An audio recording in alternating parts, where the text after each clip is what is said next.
ద్వితీయోపదేశ కాండము 5వ అధ్యాయము 21 వరకు మరి 10 ఆజ్ఞలు మనం ధ్యానం చేసుకున్నాం. 22వ వచనం నుండి మరి త్వరగా ముగించు మాటలను ధ్యానం చేసుకుందాం. ఈ మాటలను యెహోవా ఆ పర్వతము మీద అగ్ని మేఘ గాఢాంధకారముల మధ్య నుండి గొప్ప స్వరముతో మీ సమాజం అంతటితో చెప్పి 2 రాతి పలకల మీద వాటిని రాసి నాకిచ్చెను. ఆయన మరేమీ చెప్పలేదు. అక్కడ ఏమని చెప్తున్నారు చూడండి.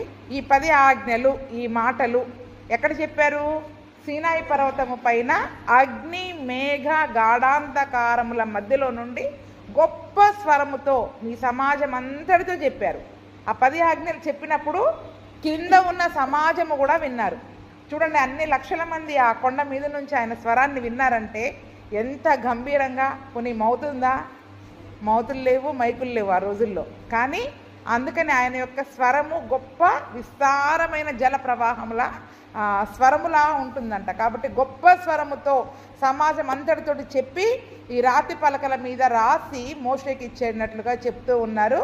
ఆయన మరేమీ చెప్పలేదు. ఎందుకు ఆ మాట అంటున్నారు? అక్కడ చాలామంది ఇప్పుడు ఏం చేస్తున్నారు? మాటలకి కలుపుతున్నారు, తీసేస్తున్నారు. ఏం చేస్తున్నారు చెప్పండి? ఇప్పుడు సేవకులు కూడా ఏం చేస్తున్నారు? ఇప్పుడు మాటలకి కలుపుతున్నారు, కొన్ని తీసేస్తున్నారు. కాబట్టి ఏమంటున్నారు అక్కడ? ఖచ్చితంగా ఈ 10 ఆజ్ఞలు ఆయన చెప్పినట్టు ఆయన రాసిచ్చాడు. ఆయన రాసిచ్చినవి మాత్రమే వాడాలి. ఒకవేళ మనుషులైతే ఏం చేస్తారు చెప్పండి? వాటికి ఏదో ఒకటి కలిపి, అంటే మనకు తెలుసో తెలియకనో అజ్ఞానంతో ఏం చేస్తాం? ఒక్క పొల్లును కూడా మనం ఏం చేస్తూ ఉంటాం? కలిపేయచ్చు. అందుకనే ఇందులో నుంచి ఒక పొల్లైనను సున్నా అయినను తప్పిపోదన్నాడు దేవుడు. ఒక పొల్లు కానీ సున్నా కానీ మనం మార్చడానికి వీలు లేదు. అందుకనే ఆయన ఏమి చెప్పలే. అందుకనే ఆ 10 ఆజ్ఞలని ఆయన తన స్వహస్తాలతో రాసి ఇచ్చాడు. ఆయన చెప్పింది మాత్రమే మనం చెయ్యాలి. అదే విధముగా ఈరోజు పరిశుద్ధ గ్రంథమును కూడా పరిశుద్ధాత్మ ప్రేరణ చేత మరి భక్తుల చేత ఆయన రాసి మనకిచ్చాడు. కాబట్టి ఈరోజు చాలామంది ఏం చేస్తున్నారంటే మన స్వంత అభిప్రాయాలని, స్వంత ఆలోచనలని వాక్యానికి కలిపి బోధించేవారుగా ఉంటూ ఉన్నారు కదండి. ఏం చేస్తారు? చాలామంది మన స్వంత ఆలోచనలని, అభిప్రాయాలని వాక్యానికి కలిపి బోధించేవారిగా ఉంటున్నారు. అందుకనే మోషే ఖచ్చితంగా ఆ మాట చెప్తున్నాడు. ఆయన మళ్ళీ ఇంకొక మాట కూడా చెప్పలేదు. ఆయన రాయించిన ఈ మాటలకు మించి ఒక్క మాట కూడా చెప్పలే. ఈరోజు చాలామంది స్వంత ఆలోచనలని, అభిప్రాయాలను కలిపి, తమ స్వంత సిద్ధాంతాలను కలిపి వాక్యానికి కలిపి బోధిస్తూ ఉన్నారు. ఎందుకంటే మనుషులకి అనుకూలమైన బోధలు కావాలి. ఏం బోధలు కావాలి చెప్పండి? ఇప్పుడు అనుకూలమైన బోధలు కావాలి. కాబట్టి ఆ రకంగా తయారవుతున్నారు. అందుకనే స్వచ్ఛమైన వాక్యం పరిశుద్ధ గ్రంథంలో దేవుడు ఏ మాట సెలవిచ్చాడో ఆ మాటని ఉన్నట్లుగా తీసుకోవాలి. దానికి మనం కలుపుకోకూడదు. దాన్ని మనం ఏది కూడా తీసివేయడానికి వీలు లేదు. 23వ వచనం నుండి, మరియు ఆ పర్వతం అగ్ని వలన మండుచున్నప్పుడు ఆ చీకటి మధ్య నుండి ఆ స్వరముని విని మీరు అనగా మీ గోత్రముల ప్రధానులను, మీ పెద్దలను నా దగ్గరికి వచ్చి మన దేవుడైన యెహోవా తన ఘనతను మహాత్యమును మాకు చూపించెను. అగ్ని మధ్య నుండి ఆయన స్వరమును వింటిమి. దేవుడు నరులతో మాట్లాడినను వారు బ్రతుకుదురని నేడు తెలుసుకుంటుమి. కాబట్టి మేము చావనేలా ఈ గొప్ప అగ్ని మమ్ము దహించును. మేము మన దేవుడైన యెహోవా స్వరము ఇక వినిన ఎడలా చనిపోదుము. మా వలె సమస్త శరీరులలో మరి ఎవడు సజీవుడైన దేవుని స్వరము అగ్ని మధ్య నుండి పలుకుట విని బ్రతికెను. నీవే సమీపించి మన దేవుడైన యెహోవా చెప్పినది యావత్తు వినుము. అప్పుడు మన దేవుడైన యెహోవా నీతో చెప్పినది యావత్తు నీవే మాతో చెప్పిన ఎడల మేము విని దాన్ని గైకొందుమని చెప్పితిరి. వాళ్ళు ఏం చెప్పారంట? ఆ స్వరాన్ని విన్నప్పుడు, ఆ అగ్నిని చూసినప్పుడు భయపడిపోయారు. బాబోయ్, దేవుని మాటలు విని ఎవరైనా బ్రతకగలుగుతారా?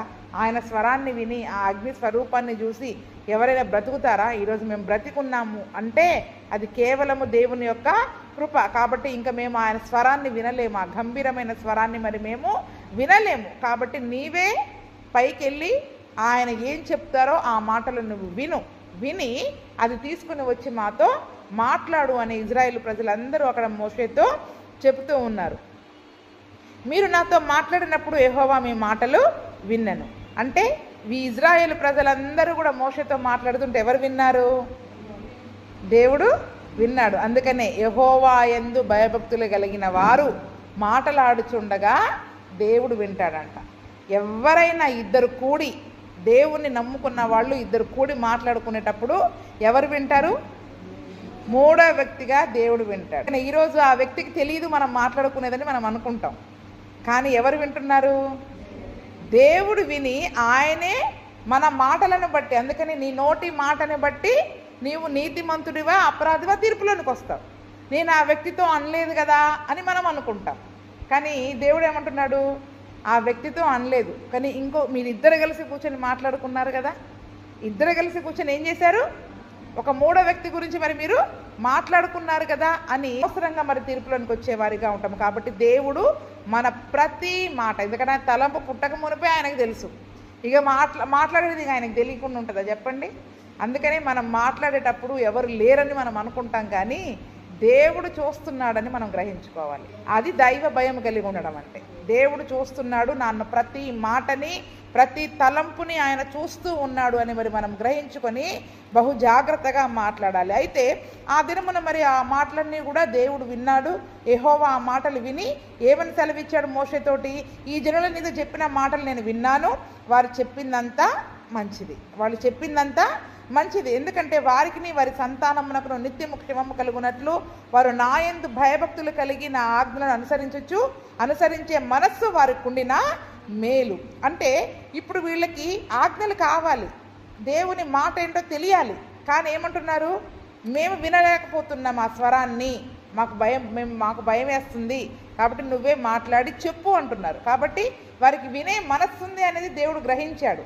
కాబట్టి ఆ మాట మంచిది అని మరి అక్కడ దేవుడు వారితో చెప్తూ ఉన్నాడు. మీ గుడారములలోనికి తిరిగి వెళ్ళుడని నీవు వారితో చెప్పుము. అయితే నువ్వు ఇక్కడ నా దగ్గర నిలిచి ఉండము, నీవు వారికి బోధింపవలసిన ధర్మమంతటిని అనగా కట్టడలను విధులను నేను నీతో చెప్పెదను. వారు స్వాధీనపరుచుకున్నట్లు నేను వారికి ఇచ్చుచున్న దేశమందు వారు అలాగు ప్రవర్తింపవలను. కాబట్టి మీరు కుడికే కానీ ఎడమకే కానీ తిరగకుండా మీ దేవుడైన యెహోవా ఆజ్ఞాపించినట్లు చేయుటకు జాగ్రత్త పడవలను. మీరు స్వాధీనపరచుకొనబో దేశములో మీరు జీవించచ్చు మేలు కలిగి దీర్ఘాయుష్మంతులగునట్లు మీ దేవుడైన యెహోవా మీకు ఆజ్ఞాపించిన మార్గములన్నిటిలో నడుచుకొనవలెను. అందుకని అక్కడ యేసు ప్రభుల యెహోవా దేవుడు ఏమంటున్నారు? వాళ్ళ ఇంటికి వెళ్ళిపోమ్మని చెప్పు, గుడారాలలోనికి వెళ్ళిపోమ్మని చెప్పు. నీవు మాత్రం కొండపైన నా దగ్గర నిలిచి ఉండు. వాళ్ళకి నువ్వు బోధించవలసిన ధర్మము, కట్టడలు, న్యాయ విధులు అవన్నీ నేను నీతోటి చెబుతాను. వాళ్ళు అలాగే ప్రవర్తించాలి. నేను ఏదైతే నీకు చెబుతానో అది వాళ్ళకి నువ్వు బోధించు, వాళ్ళు అలాగే ప్రవర్తించాలి. అలా ప్రవర్తించడం ద్వారా దాని నుండి కుడికి వెళ్ళకూడదంట. అంటే ఒక ఆజ్ఞ నుండి ఒక్క అడుగు కూడా రోడ్డు దాటకూడదు అనమాట. ఇప్పుడు దేవుడు మనకి ఏం చేశాడు? ఒక ఆజ్ఞల మార్గం గీశాడు. ఏం వేశాడు? అందుకే దావీదు అంటాడు, నేను నీ ఆజ్ఞల మార్గమున నడుచుకుంటాను. చెప్పడం కూడా నేను ఈ వాక్యం చెప్పా ఆజ్ఞల మార్గం గురించి, గుర్తుందో లేదో? అవునా? నేను ఆజ్ఞల మార్గంలో నడుచుకోవాలి. ఇప్పుడు దేవుడు మనకు ఒక ఆజ్ఞల మార్గం, ఒక రోడ్ వేసాడు దేవుడు. ఆ రోడ్డు మీద నుంచి మనం ఏం చేయకూడదు? కుడికి కానీ ఎడమకి కానీ రోడ్డు దిగకూడదు. ఏం చేయకూడదు చెప్పండి? రోడ్డు దిగడానికి వీలు లేదు. ఆయన వేసిన మార్గములోనే, ఆయన వేసిన త్రోవలోనే, ఆ రోడ్డు మీదనే మనం ఏం చేయాలి? జాగ్రత్తగా ఆయన ఆజ్ఞాపించినట్లు చేయుటకు జాగ్రత్త పడాలి. ఏం చేయాలి? డ్రైవింగ్ చేసే వాళ్ళు ఎంత జాగ్రత్తగా చేయాలి? రోడ్డు దిగితే ఇటు వెళ్ళిపోతామేమో, లేదా ఇటు వెళ్ళిపోతామేమో, ఇటు పడిపోతామనే భయముతో రోడ్డు మీదనే ఎంత జాగ్రత్తగా డ్రైవ్ చేస్తారు. మన ఆత్మీయ ప్రయాణం ఇది. ఇప్పుడు ఏం ప్రయాణం చెప్పండి ఇది? ఇప్పుడు మన ఆత్మీయ ప్రయాణాన్ని కూడా మనం ఎలా చేయాలి? చాలా జాగ్రత్తగా ప్రయాణాన్ని కొనసాగించాలి కదండి. ఏ ఆటంకం వచ్చినా ఏదైనా కూడా మనము కుడికి ఎడమకి రోడ్డు దిగడానికి వీలు లేదు. అందుకనే చాలా జాగ్రత్తగా పడండి. అలా చేయడానికి, ఆ త్రోవలో నడవడానికి మీరు జాగ్రత్త పడండి. ఎందుకు ఇంత జాగ్రత్తగా వెళ్ళాలి? ఎందుకు ఒక్క అడుగు కూడా మనం ఆజ్ఞలో నుంచి దాటి బయటికి వేయకూడదు? దేవుడు ఇచ్చిన ఆ యొక్క బోధనని దాటి మనం ఎందుకు ఒక్క అడుగు వేయకూడదు? పైన చెప్పారు, కింద చెప్తూ ఉన్నారు. మీరు స్వాధీనపరుచుకుని పోయే దేశంలో మీరు జీవించుచు మేలు కలిగి దీర్ఘాయుష్మంతులగునట్లు మీ దేవుడైన యెహోవా మీకు ఆజ్ఞాపించిన మార్గములన్నిటిలో నడుచుకొనవలెను. మనం జీవితములలో మేలు కావాలి, దీర్ఘాయుష్మంతులమై ఉండాలి. పైననేమో వారికిని వారి సంతానమునకు నిత్యము క్షేమము కలగాలి. అంటే ఈరోజు మన జీవితములలో మేలు కావాలి, క్షేమము కావాలి, దీర్ఘాయుష్మంతులం అవ్వాలి, నిండు 100 ఏళ్ళు బ్రతకాలి. అవునా? మనకి చావంటే అందరికీ భయమే. రోగం వస్తే ముందు తొందరగా కోలుకోవాలని ఎన్ని మందులు మింగుతామో. కానీ దీర్ఘాయుష్మంతులం అవ్వాలంటే దేవుడు ఏం చెప్తున్నాడు? నా ఆజ్ఞల మార్గంలో మీరు నడవాలి. చెప్పండి, నడవాలి. వాటిని అనుసరించే మనస్సు వారికి ఉంటే అదే వారికి మేలు. మనకి ఏ మనస్సు ఉంటే మేలు? ఇప్పుడు జాగ్రత్తగా ఆ యొక్క త్రోవలో మనము నడుచుకుంటూ కుడికి కానీ ఎడమకి కానీ తొలగకుండా, ఆ యొక్క వాక్యం అనే బోధలో నుండి కుడికి ఎడమకి తొలగకుండా జాగ్రత్తగా మన ఆత్మీయ జీవితాన్ని సరి అయిన త్రోవలో నడిపించుకునే మనస్సు మనకు ఉండడమే మేలు అని మరి దేవుడు చెప్తా ఉన్నాడు. చూడండి, క్షేమము కొరకు, దీర్ఘాయువు కొరకు మనం ఏవేవో ప్రయత్నాలు చేస్తాం. కానీ దేవుడు ఏం చెప్తున్నాడు? నా మాట వింటే బ్రతుకుతారు. మీరు ఎట్లా బ్రతుకుతాం చెప్పండి? ఆయన మాట వింటే బ్రతుకుతాం. సింపుల్. అసలు మనం చాలా చిన్న విషయం అది కదా. కాబట్టి మన జీవితంలో మరి నిత్యము క్షేమము కలగాలి. మనకే కాదు, మన రాబోయే సంతానానికి కూడా నిత్యము క్షేమము, మరి మేలులు, దీర్ఘాయుష్మంతులు మగునట్లు మరి ఆయన నడిపించిన, ఆజ్ఞాపించిన మార్గములన్నిటిలో మరి నడుచుకునే కృపను ప్రభువైన యేసుక్రీస్తు మనందరికీ దయచేయునుగాక. ఆమేన్. 6వ అధ్యాయం నుండి మరి మనం ధ్యానం చేసుకుందాం. నీవును నీ కుమారుడును నీ కుమారుని కుమారుడును నీ దేవుడైన యెహోవాకు భయపడి నేను నీకు ఆజ్ఞాపించు ఆయన కట్టడలన్నిటినీ, ఆజ్ఞలన్నీ నీ జీవిత దినములన్నిటను గైకొనుచు నీవు దీర్ఘాయుష్మంతుడు వగునట్లు మీరు స్వాధీనపరుచుకున్నటకు, ఏరు దాటి వెళ్ళుచున్న దేశమందు మీరు జరుపుకొనుటకు మీకు బోధింపవలెనని మీ దేవుడైన యెహోవా ఆజ్ఞాపించిన ధర్మమంతయు అనగా కట్టడలు, విధులు ఇవే. కాబట్టి ఇజ్రాయేలు, నీ పితరుల దేవుడైన యెహోవాను చెప్పిన ప్రకారము పాలు తేనెలు ప్రవహించు దేశములో మేలు కలిగి బహుగా అభివృద్ధి పొందినట్లు నీవు వాటిని విని అనుసరించి నడుచుకొనవలెను. ఏమని చెప్తున్నారు ఇక్కడ? నీవు విను అని చెప్పట్లేదు. నీవు, నీ కుమారుడు, నీ కుమారుని కుమారుడు. అంత వ్రాయించడానికి అవసరం ఏంటి చెప్పండి? ఏం చెప్తున్నాను? మనం వినాలి, మన పిల్లలు వినాలి, మన పిల్లల పిల్లలు కూడా విని నీ దేవుడైన యెహోవాకు భయపడాలి. మనం భయపడాలి దేవునికి. మన పిల్లలు కూడా ఎలా భయపడాలో నేర్పించాలి. వాళ్ళు చిన్న పిల్లలే కదా అని మనం ఊరుకోవడానికి వీలు లేదు. చిన్నప్పటి నుంచి దేవుని మందిరానికి వస్తే ఎలా ఉండాలి, మనం ఇలా ఉండకూడదు అనే విషయాలని మన పిల్లలకి మనం బోధించుకోవాలి. దేవుని మందిరంలో నిత్యము భయము కలిగి ఎలా ప్రవర్తించాలో మనము బోధించాలి. కాబట్టి మీరు, మీ కుమారుడు, మీ కుమారుని కుమారుడు నీ దేవుడైన యెహోవాకు భయపడి ఈ ఆజ్ఞాపించిన కట్టడలు, ఆజ్ఞలు జీవిత దినములన్నిట. ఎప్పటి వరకు చెప్పండి? అవునా? ఒక 10 ఏళ్ళు, 20 ఏళ్ళు, 30 ఏళ్ళు అసలు తూచా తప్పకుండా పాటించి, ఇక పాటించేసాం ఇంకా అవసరం లేదు అనుకోవడానికి లేదండి. బ్రతికినంత కాలం పాటించాలి. ఎప్పుడు ఎంతవరకు పాటించాలి చెప్పండి? బ్రతికినంత కాలము వాటిని గైకుంటే మనము దీర్ఘాయుష్మంతులం అవుతామంట. ఏంటి చెప్పండి? అదే మనకి ఆయుష్ పెంచుకుంటూ వెళ్తుంది. ఆయన మాట వినడమే మనకి ఆయుష్ను పెంచుకుంటూ వెళుతుంది. అది ఎందుకంటే ఏరు దాటి వెళుతున్న ఆ దేశంలో మరి మనము ఇవన్నీ కూడా చెయ్యాలి అని కట్టడలు, విధులు మరి అక్కడ దేవుడు వారికి బోధించినట్టుగా మనం చూస్తూ ఉన్నాం. కాబట్టి ఇజ్రాయేలు, మీతో చెప్పిన ప్రకారము పాలు తేనెలు ప్రవహించే దేశంలో మేలు కలిగి బహుగా అభివృద్ధి పొందినట్లు నీవు వాటిని విని అనుసరించి నడుచుకొనవలెను. ఎందుకు నడుచుకోవాలి? ఎందుకు జాగ్రత్తగా ఈ ఆజ్ఞల మార్గంలో, ఆజ్ఞల త్రోవలో మనం ఎందుకు వెళ్ళాలి? మనకి మేలు కలిగి బహుగా అభివృద్ధి పొందాలి. మామూలు అభివృద్ధి కాదు. దేవుని మాట వింటే ఎటువంటి అభివృద్ధి చెప్పండి? బహుగా అభివృద్ధి పొందినట్లు నీవు వాటిని అనుసరించి నడుచుకొనవలెను.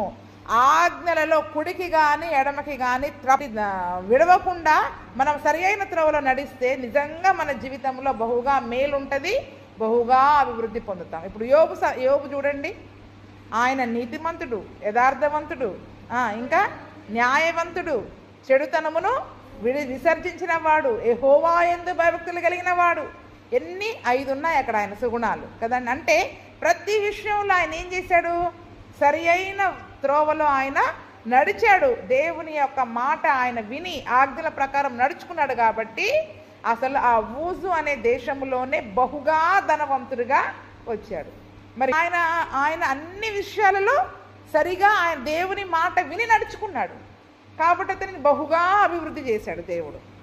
అబ్రహాము, ఇస్సాకు, యాకోబులు బహు ధనవంతులుగా అక్కడ పేరు తెచ్చుకున్నారు కదండి. అక్కడ మరి అబీమెలెకు రాజా అబ్రహాము ధనవంతుడిగా ఉండడం చూసి అతనితో వచ్చి నిబంధన చేసుకుంటాడు. అబీమెలెకేనా ఇస్సాకుతోనా? అబీమెలెకు రాజు ఏం చేస్తాడు? ఇస్సాకు ధనవంతుడిగా అవడం చూసి ఇతను నాకంటే అధికంగా విస్తరిస్తున్నాడని చెప్పి నాకంటే ధనవంతుడిగా తన దేశంలో మరి ఆ వ్యక్తి ఉండడం చూసి అతనికి మరి రాజ్యానికి ఎటువంటి ఇబ్బంది రాకుండా నిబంధన చేసుకున్నట్టుగా కూడా మనం చూస్తాం. అంటే చూడండి, దేవుని నమ్మిన ప్రజలు నిజంగా దేవుని మాట వింటే అన్యుల మధ్యలో దేవుడు వారిని బహుగా అభివృద్ధి చేస్తాడు. ఏం చేస్తాడు చెప్పండి? బహుగా వారిని అభివృద్ధి చేస్తాడు. కాకపోతే మనం ఆయన మాట వినాలి. ఏం చేయాలి చెప్పండి? మాట వినాలి. మనకు అనుకూలంగా కొన్ని మాటలను మనం చేర్చుకున్నట్లయితే ఈ అభివృద్ధి అనేది మనమే ఆపుకుంటున్నాం. అభివృద్ధి అనేది మరి మనమే ఆపుకునే వారముగా ఉంటూ ఉన్నాం. యెహోవా యందు భయభక్తులు కలిగి ఉండుట వలన మనుషులు చెడుతనము నుండి తొలగిపోదురు. అంటే నిజంగా మరి యోబు యొక్క జీవితంలో ఎటువంటి చెడుతనాన్ని ద్వేషించాడు అంటే దేవుని యందు అతను భయభక్తులు కలిగి ఉన్నాడు. ఈరోజు మనం కూడా దేవుని యందు భయభక్తులు కలిగి ఈ ఆజ్ఞలన్నీ కూడా పాటించినప్పుడు మరి మన జీవితం కూడా ఏం కలుగుద్దంటే చెప్పండి? మేలు కలిగి బహుగా అభివృద్ధి పొందినట్లు మరి మీరు వాటిని విని అనుసరించి నడుచుకునవలెనని అక్కడ వాక్యం ద్వారా సెలవిస్తూ ఉన్నాడు. 4వ వచనం నుండి ధ్యానం చేసుకుందాం. ఇజ్రాయేలు వినుము, మన దేవుడైన యెహోవా అద్వితీయుడగు యెహోవా నీ పూర్ణ హృదయముతోనూ నీ పూర్ణ ఆత్మతోనూ నీ పూర్ణ శక్తితోనూ నీ దేవుడైన యెహోవాను ప్రేమింపవలను. నేడు నేను నీకు ఆజ్ఞాపించు ఈ మాటలు నీ హృదయములో ఉండవలను. నీవు నీ కుమారులకు వాటిని అభ్యసింపచేసి నీ ఇంట కూర్చుండినప్పుడు, త్రోవను నడుచున్నప్పుడు, పండుకొనున్నప్పుడు, లేచినప్పుడు వాటిని గురించి మాట్లాడవలను. సూచనగా వాటిని నీ చేతికి కట్టుకొనవలను. అవి నీ కన్నుల నడుమ బాసికము వలె ఉండవలను. నీ ఇంటి ద్వారబంధముల మీదను నీ గౌనుల మీదను వాటిని రాయవలెను. ఈ ద్వితీయోపదేశకాండం 6వ అధ్యాయము 4 నుంచి 9 వచనాలు. ఇజ్రాయేల్ దేశంలో దీనిని వాళ్ళు ఒక ప్రార్థనగా ప్రతి ఉదయం సాయంత్రం చేస్తారంట. ఏం చెప్పండి? ఈ 4 నుంచి 9 వచనాలు ఇప్పుడు మనం చదువుకున్నాం కదా. ప్రతి ఉదయం సాయంత్రము వాళ్ళు దానిని వాళ్ళ యొక్క ఉదయకాలపు ప్రార్థనగా సాయంకాలం ప్రార్థనగా చేస్తారు. దానిని క్షమా ప్రేయర్ అంటారు. ఏమంటారు? క్షమ. వారి యొక్క హెబ్రీ భాషలో క్షమ, మార్నింగ్ డివోషన్.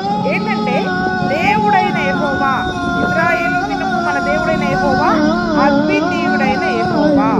అంటే అద్వితీయుడైన యెహోవా అంటే అర్థం ఏంటి చెప్పండి? అద్వితీయుడు అంటే గొప్ప దేవుడు కదండి.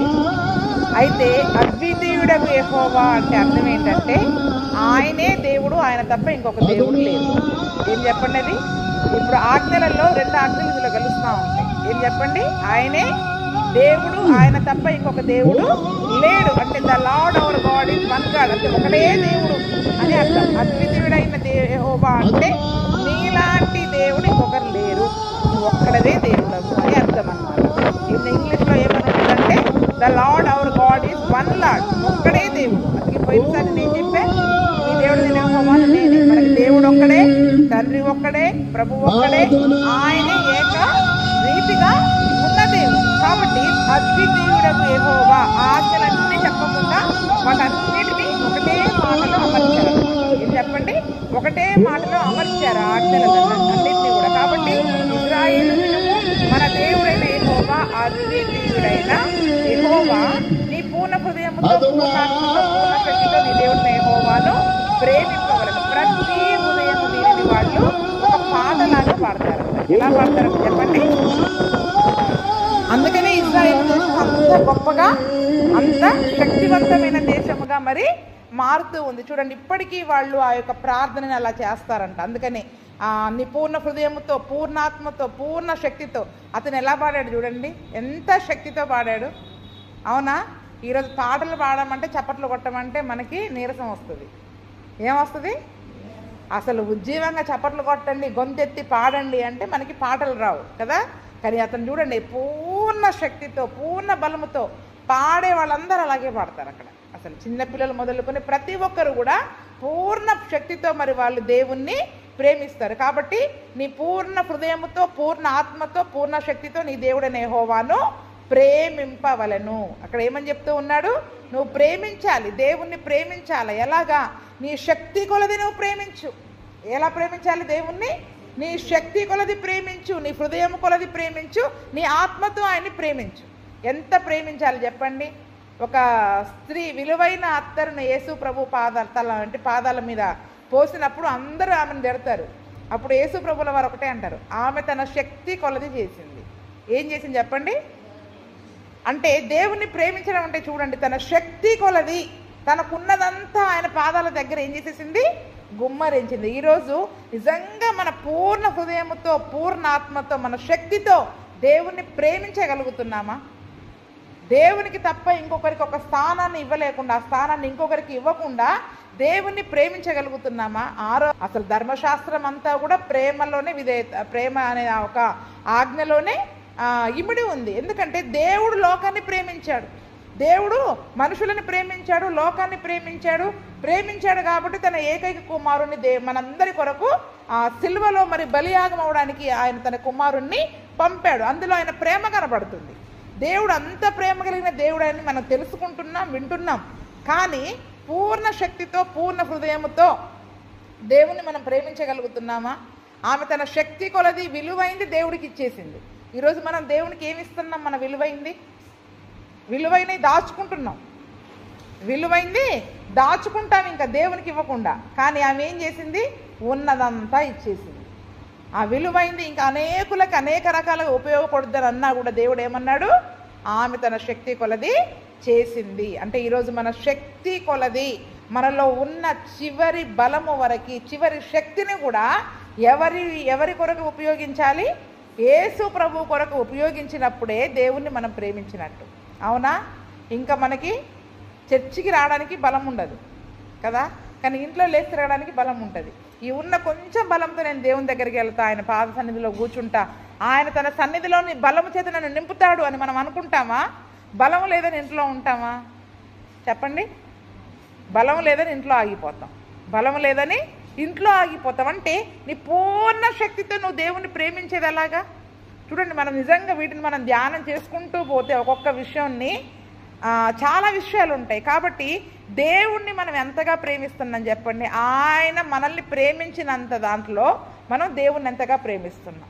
కాబట్టి ఇజ్రాయేలు విను, నీ దేవుని నువ్వు ప్రేమించు. దేవుని ప్రేమించే విషయంలో ఎక్కడైనా తక్కువ చేస్తున్నావేమో, ఎక్కడైనా ఆ ప్రేమని మరి నీవు తగ్గిస్తున్నావేమో అని ప్రతిరోజు వాళ్ళని దేవుని ఎలా ప్రేమించాలో వాళ్ళు ధ్యానం చేసుకుంటారు, జ్ఞాపకం చేసుకుంటారు. చూడండి, యెహోవాను ప్రేమించడం అంటే ఏంటో కొన్ని విషయాలని మనం ధ్యానం చేసుకుందాం.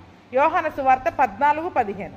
మీరు నన్ను ప్రేమించిన ఎడల నా ఆజ్ఞలను, ఇప్పుడు దేవుణ్ణి ప్రేమించడం అంటే ఏంటి చెప్పండి? ఇక్కడ యెహోవాను ప్రేమించండి, నీ పూర్ణ శక్తితో పూర్ణ ఆత్మతో పూర్ణ హృదయముతో నీ దేవుడిని యెహోవాను ప్రేమించండి. నేను దేవుణ్ణి ప్రేమిస్తున్నాను అని మనం అనుకుంటున్నాం కదా. దేవుణ్ణి ప్రేమించడం అంటే ఏంటంట? నన్ను ప్రేమించిన ఎడల నా ఆజ్ఞలను గైకొంటారు. ఏం కొంటారు చెప్పండి? ఎందుకంటే ఈ మాటలన్నీ ఎవరు చెప్పారు?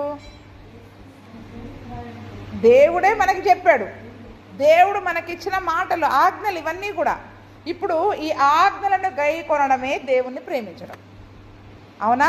వాక్యానుసారంగా మనం చేయకుండా, వాక్యం ఒకటి చెప్తుంటే దాని ప్రకారం మనం జీవించకుండా, దేవుడు అంటే నాకు చాలా ప్రేమ అండి, నేను దేవుని కొరకు నా ప్రాణమన్నా ఇచ్చేస్తానండి. ఎందుకు? వాక్యానుసారంగా జీవించు చాలు, మన ప్రాణం అడగట్లేదు ఆయన. ఏమడుగుతున్నాడు? వాక్యానుసారంగా. చాలామంది చూడండి, అన్యజనులు కూడా అంటారు నాకు యేసుప్రభు అంటే చాలా ఇష్టం అండి. అవునా? మరి వాళ్ళకి మనకి తేడా ఏంటి చెప్పండి? ఇప్పుడు మేము కూడా ఇంట్లో ఏం పెట్టుకుంటాం? యేసుప్రభు ఫోటో పెట్టుకుంటాం, సిలువ పెట్టుకుంటాం, ఆదివారం కానుకలు పంపిస్తాం. ఎందుకు? యేసుప్రభు అంటే ప్రేమ, వాళ్ళకి యేసుప్రభు అంటే ఇష్టం. ఇప్పుడు యేసుప్రభు అంటే అందరికీ ప్రేమ, ఎందుకంటే ఆయన ప్రేమ కలిగిన దేవుడు కాబట్టి అందరూ ఇష్టపడతారు యేసు. కానీ ఇప్పుడు మరి వాళ్ళకి మనకి తేడా ఏంటి? దేవుణ్ణి ప్రేమిస్తున్నామని వాళ్ళలాగా మనం కూడా అదే భక్తిని చేస్తే ఉపయోగం ఏంటి? మనం దేవుడు ఎటువంటి ప్రేమను కోరుకుంటున్నాడు? నువ్వు నిజంగా నన్ను ప్రేమిస్తే నా ఆజ్ఞలను మీరు గైకొంటారు, వాక్యానుసారంగా మీరు జీవిస్తారు. ఒక్క ఆదివార దినాన్ని మనం సరిగా పాటించలేకపోతున్నాం దేవునితో కలిసి. అవునా? నరహత్య చేయకూడదు అన్న దాంట్లో సహోదరులపై మీద కోప్పడతాం, పక్కన వాళ్ళని తిడతాం, వాళ్ళ గురించి చెడుగా మాట్లాడుకుంటాం. ఇవన్నీ చేస్తూ నేను దేవుడు అంటే నాకు చాలా భక్తి అండి అని ఇక్కడ వచ్చి మనం ఎంత కన్నీరు కార్చినా కూడా దేవునిని సరి అయిన విధంగా మనం ప్రేమించట్లేదు. మన ప్రేమలో లోపమే దేవుడికి కనపడతా ఉంటుంది. ఏం కనపడుతుంది చెప్పండి? మన ప్రేమలో ఆయన లోపము లేని ప్రేమను చూపించాడు. ఎక్కడైనా ఆయన ప్రేమలో లోపాన్ని మనం వెతకగలుగుతామా? అసలు ఆయన ప్రేమలో ఎక్కడా లోపం లేదు. కానీ మనము ఆజ్ఞలను గైకొంటే దేవుణ్ణి ప్రేమించిన వారం అవుతాం. కాబట్టి మరి ఆజ్ఞలను నిజంగా మనం పాటించి అప్పుడు మనము దేవుణ్ణి ప్రేమిస్తున్నామని చెప్పవచ్చు. అందుకనే ప్రతిరోజు వాక్యము ద్వారా వాక్యం వింటూ ఉన్నప్పుడు మనం ఏం చేసుకోవాలి? దేవుణ్ణి ఎలా ప్రేమించాలో మనం నేర్చుకోవాలి. నిజంగా ఆయన మన కొరకు ఇన్ని కార్యాలు చేశాడు అని ఎప్పటికప్పుడు మనం నిజంగా చాలా తక్కువగా ప్రేమిస్తూ ఉన్నాం. దేవుణ్ణి ఇంకా ఏ రకంగా నేను ప్రేమించాలి అని ఆయనను ప్రేమించడానికి మనం ఏం చేయాలి చెప్పండి? ఆయన ఆజ్ఞలను విని దాని ప్రకారం చేసేవారిగా ఉండాలి. మొదటి యోహాను పత్రిక 4:19 ఆయనే మొదలను ప్రేమించెను కనుక మనము ప్రేమించుచున్నాము. ఫస్ట్ ఎవరు ప్రేమించారు? దేవుడే లోకాన్ని ప్రేమించాడు, ఆయన మన కొరకు ప్రాణం పెట్టాడు అని తెలుసుకున్నాం కాబట్టి ఇప్పుడు మనం ప్రేమిస్తున్నాం. కానీ ముందు ఎవరు ప్రేమించారు చెప్పండి? ఆయన చేతి పని కదండి. ముందు ఆయన మన తండ్రి కాబట్టి ముందు ఎవరు ప్రేమించారు? నేను యేసు ప్రభు కంటే ఎక్కువగా ప్రేమిస్తున్నాను ఎవరికన్నా చెప్పుకోగలుగుతాం? అసలు ముందు ఆయన మనల్ని ప్రేమించాడు, తర్వాత మనం ఆయనని ప్రేమిస్తున్నాము. 20వ వచనం కూడా చదవండి.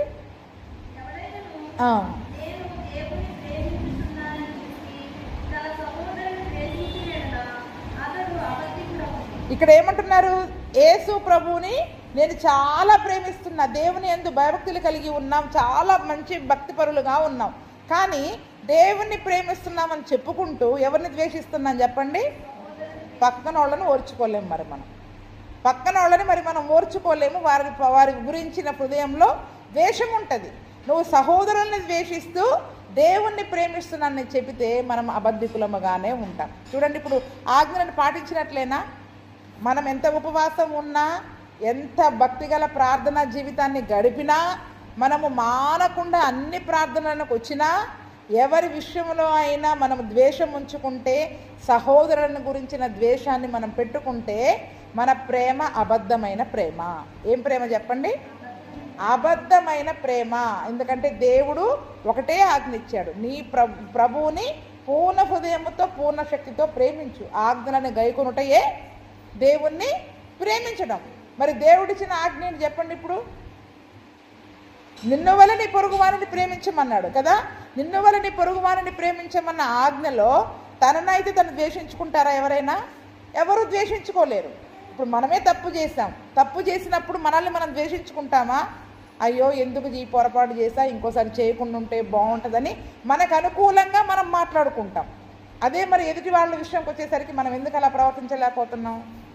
వాడిని ఒక పెద్ద దోషిగా బోన్లో నిలబెట్టి అందరూ అతని గురించి మాట్లాడాలి, అతను తప్పు అని నిరూపించాలి అని ఆ వ్యక్తి గురించిన ద్వేషాన్ని మాత్రం మనం పెట్టుకుంటాం. మరి అది దేవుని ప్రేమ ఎలాగవుతుంది? అందుకనే మన ప్రేమలో ఏముంటుంది చెప్పండి? అందరినీ, ఏ ఒక్కరిని క్షమించలేకుండా ఎవరి గురించిన బాధ అయినా ద్వేషమైనా మన హృదయంలో ఉంటే మన ప్రేమ అబద్ధము. దేవుని విషయంలో మన ప్రేమ అబద్ధమైన ప్రేమ. ఎందుకంటే అక్కడే చెప్తూ ఉన్నాడు చూడండి, తాను చూసిన తన సహోదరుని ప్రేమించని వాడు చూడని దేవుని ప్రేమింపలేడు. అంటే చూసిన వాడినే నువ్వు ప్రేమించలేకపోతున్నావు, కళ్ళ ముందున్న వ్యక్తినే నువ్వు ప్రేమించలేకపోతే చూడని దేవుణ్ణి నువ్వు ఎలా ప్రేమించగలుగుతావు చెప్పండి? అసలు ఎట్లా ప్రేమిస్తావు నువ్వు? ఆయనని ప్రేమిస్తున్నాను ఎలా చెప్తావు? ఎందుకంటే దేవుడు లోకాన్ని ప్రేమించాడు, దేవుడు అందరినీ ప్రేమిస్తున్నాడు. దేవుడు ఆ వ్యక్తిని ప్రేమించినప్పుడు ఆ వ్యక్తిని ప్రేమించే ఆ దేవుణ్ణి మరి మనము ప్రేమించాలి అంటే ముందు ఆ వ్యక్తిని ప్రేమించడం నేర్చుకోవాలి. ఏం చేయాలి చెప్పండి? ఆ వ్యక్తి అంటే మన చుట్టూ ఉన్న లోకాన్ని మనము కూడా ఎప్పుడైతే ప్రేమించడం నేర్చుకుంటామో ఏ ఒక్కరిపైన ద్వేషం లేకుండా ఎప్పుడైతే ఉండగలుగుతామో అప్పుడు నిజంగా మనం దేవుణ్ణి ప్రేమించినట్లు, అప్పుడు నిజంగా మరి మనం దేవుణ్ణి ప్రేమించినట్లు. కావున దేవుని ప్రేమించువాడు తన సహోదరుని కూడా ప్రేమింపవలెను ఆజ్ఞను మనము ఆయన వలన పొంది ఉన్నాము. ఎవరి వలన పొందాము ఈ ఆజ్ఞని? నువ్వు నిజంగా దేవుణ్ణి ప్రేమిస్తున్నానని నీ నోటితో చెప్పనవసరం లేదు. నీ చుట్టూ ఉన్న వారిని నువ్వు ప్రేమించు, అదే చాలు. ఎవరి మీద కోపపడకు, ఎవరిని వ్యర్థుడా అనకు, ఎవరిని ద్రోహి అనకు, పనికిమాలినోడా అనకు, వాడు అటువంటోడు ఇటువంటోడు అని ఎవరిని ఏలెత్తి చూపించకండి. అందరినీ ప్రేమించండి. అదే నువ్వు దేవుణ్ణి ప్రేమించడం. అప్పుడు మనం ఎవరికి దేవుడు అంటే నాకు అంత ఇష్టం ఇంత ఇష్టం అని చెప్పుకునే అవసరమే లేదు. ఎందుకంటే దేవుడు సమస్తమును చూస్తున్నాడు. ఆయన మన మాటలు వింటూ ఉన్నాడు, ఆయన మనల్ని చూస్తూ ఉన్నాడు. కాబట్టి మనం ముందు ఉన్న అందరినీ ప్రేమించాలి. అదే దేవుణ్ణి ప్రేమించడము. ఈ ఆజ్ఞను ఎక్కడి నుంచి పొందుకున్నాం? దేవుని నుండి మనం పొందుకున్నాం. ఈ ఆజ్ఞను ఎక్కడి నుంచి పొందుకున్నాం చెప్పండి? ఇప్పుడు పూర్ణ హృదయముతో, పూర్ణాత్మతో, పూర్ణ శక్తితో దేవుణ్ణి ప్రేమించాలి అనే ఈ మొదటి ఆజ్ఞను పాటించాలంటే ఇప్పుడు మనం ఏ ఆజ్ఞలు పాటించాలి? ఆయన చెప్పిన ఆజ్ఞలన్నీ పాటించాలి. రెండవది, నిన్ను వలని పొరుగువానిని ప్రేమించమన్నట్లు ఎవరిపైన హృదయములో కోపము కానీ ద్వేషము కానీ పెట్టుకోకుండా సమానముగా మరి మనం ఉన్న సమానమైన ప్రేమను మనం చూపించినట్లయితే అదే మొట్టమొదటి ఆజ్ఞని మనము పాటించినట్లు. లేకపోతే ఆ ఆజ్ఞను పాటించే విషయంలో మనం ఏమైపోతుందని చెప్పండి? ఫెయిల్ అయిపోతున్నాం. ఏమైపోతున్నాం? ఫెయిల్ అయిపోతున్నాం. అందుకనే దేవుని ప్రేమ ముందు నిజంగా మనం ఎప్పుడు ఓడిపోతానే ఉంటాం. కానీ ఎప్పటికప్పుడు సరి చేసుకొని తిరిగి దేవునిలా నేను అందరినీ ప్రేమించాలి అని మనల్ని మనము సరి చేసుకొని ముందుకు వెళ్ళాలని దేవుడు మాటి మాటికి సెలవిస్తూ ఉన్నాడు. కాబట్టి మరి నిజముగా దేవుడు మనల్ని ఏ రీతిగా అయితే ప్రేమించాడో అటువంటి ప్రేమను మనం ప్రేమించాలి. అదే మొదటి యోహాను 5:3 కూడా చదవండి. మనం ఆయన ఆజ్ఞలను గైకొనుటయే దేవుని ప్రేమించుట, ఆయన ఆజ్ఞలు భారమైనవి కావు. ఇక్కడ ఏమంటున్నారు చెప్పండి? ఒక వ్యక్తి పైన కోపం పెట్టుకోకూడదంటే అబ్బది చాలా కష్టమైన పని. కానీ ఇక్కడ ఆజ్ఞలు భారమైనవి అని చెప్తున్నాడా కావని చెప్తున్నాడా? నేను అంతకుముందు కూడా చెప్పా, దేవుడు మనకిచ్చిన ఆజ్ఞలు, మనకిచ్చిన కాడి చాలా సులువైంది, తేలికైంది. మనం పడే హృదయ భారము కంటే, చింత, మనోవేదన, ఈ భారాల కంటే దేవుని ఆజ్ఞలను పాటించడమే చాలా సులువంట. కానీ మనకెందుకు కష్టంగా అనిపిస్తున్నాయి? ఆయన ఆజ్ఞలు భారమైనవి కాదు. ఆయన ఆజ్ఞలను పాటించడమే దేవుని ప్రేమించుట. ఎందుకు ఒక్క ఆజ్ఞను పాటించడానికి మనకెందుకు అంత కష్టం అనిపిస్తుంది? ఎందుకంత? అంతే, లోకాన్ని కూడా మోసుకుంటున్నాం. లోకాన్ని దేవునితోటి రెండు పడవల పైన ప్రయాణం చేస్తే ఏమవుతుంది చెప్పండి? ఇంకా భారమంతా మన మీదే ఉంటుంది. భారమంతా పూర్తిగా ఒకదాన్ని విడిచిపెట్టేయాలి. లోకాన్ని విడిచిపెట్టేసి దేవుని వెంటబడి వెళ్తే ఎగురుకుంటూ వెళ్ళిపోతాం. ఎలా వెళ్తాం చెప్పండి? ఎగురుకుంటూ ఆయన సిలువను మోసుకొని వెళ్తాం. ఆయన అనేది చాలా తేలిగ్గానే ఉంటుంది. కాబట్టి అది తేలికైన సిలువే. కానీ ఆయన ఆజ్ఞలు మనకి భారమైనవి కాదు. వాటిని భారముగా ఎంచుకోవద్దు. నేను ఏదన్నా పని చేస్తానండి, వాడిని క్షమించమంటే మాత్రం క్షమించలేను. నేను అన్నీ చేస్తాను, ఏదన్నా చేయమంటే చెప్పు, అవసరమైతే మోకాళ్ళ మీద కూడా కొండెక్కొస్తా. కానీ ఇవన్నీ వాడిని కోపడొద్దంటే మాత్రం నేను ఊరుకోను అని ఎంతసేపు వాళ్ళు తప్పు చేశారు, వీళ్ళు తప్పు చేశారు, వాళ్ళు తప్పు చేశారు. మనం ఎన్ని తప్పులు చేస్తున్నాం? తప్పు చేయనోడు ఎవడు చెప్పండి భూమి మీద? ఎంత పెద్ద సేవకులైనా పరిశుద్ధ గ్రంథంలో ప్రవక్తలు సైతం ప్రతి చోట పొరపాట్లు చేసిన వాళ్ళే ఉన్నారు. అట్లాంటప్పుడు మనందరం తప్పులు చేసినప్పుడు ఎదుటోళ్ళ గురించి తప్పు చూపించే అంటే పని దేవుడు ఎవరికి ఇవ్వలేదు. దేవుడు తీర్పు తీర్చడానికి మనల్ని పిలవలేదు, ప్రేమించడానికే పిలిచాడు. ఎవరిని ఏలెత్తి చూపించడానికి పిలవలేదు, ప్రేమించడానికే పిలిచాడు. చేతనైతే ప్రేమించండి, కానీ ఏలెత్తి చూపించకండి. వాళ్ళలో ఆ తప్పులు ఉన్నాయి, వీళ్ళలో ఈ తప్పులు ఉన్నాయి. ఎందుకంటే మీరు తీర్పు తీర్చడం మొదలు పెడితే మీరు తీర్పులోనికి వెళ్తారు. ఎక్కడికి వెళ్తారు చెప్పండి? తీర్పులోనికి వెళతారు. కాబట్టి మరి నిజముగా మన పూర్ణ హృదయంతో, పూర్ణాత్మతో, పూర్ణ శక్తితో నీ దేవుడిని యెహోవాను ప్రేమించవలెను. అంటే ఆయన ఆజ్ఞలను పాటిస్తూ మన సహోదరులను నిన్ను వలని పొరుగువానిని ప్రేమించినట్లు అందరినీ మరి దేవుని ప్రేమతో ప్రేమించాలి. మన ప్రేమ కాబట్టి ఓడిపోతున్నాం. క్రీస్తు ప్రేమ చేత మనం నింపబడితే ఆ ప్రేమతో మనం లోకాన్ని ప్రేమించినట్లయితే ఎవరిని ద్వేషించలేము. కాబట్టి అటువంటి మరి క్రీస్తు ప్రేమను కలిగి ఆయన ఆజ్ఞలను పాటిస్తూ మన పూర్ణ హృదయముతో దేవునిని ప్రేమించే కృపను ప్రభువైన యేసుక్రీస్తు మనకందరికీ దయచేయునుగాక. ఆమేన్.